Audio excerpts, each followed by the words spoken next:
সম্পত্তির লোভে ভাইয়ের শত্রু ভাই, শেষ সময় অশ্রু জোরে দুই ভাইয়ের মিল। সম্পত্তির জন্য একসময় দুই ভাই পরস্পরের শত্রু ছিল।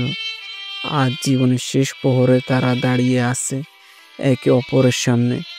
বছর বছরের দূরত্ব, রাগ, অভিমান আর ভুল বোঝাবুঝি মিলিয়ে তৈরি হয়েছে এক দৃশ্যের দেওয়াল। কিন্তু মৃত্যুর কাছাকাছি এসে সেই দেওয়াল ভেঙে পড়ল অশ্রুর স্রোতে। চোখে জল যেন বলে দিল, সম্পত্তি, অর্থ আর ক্ষমতা কখনোই রক্তের টানকে মুছে দিতে পারে না। জীবনের শেষ সময় এসে তারা বুঝতে পারল যে ভালোবাসা হারিয়ে ফেলেছিল সেই আসল সবচেয়ে বড় সম্পদ।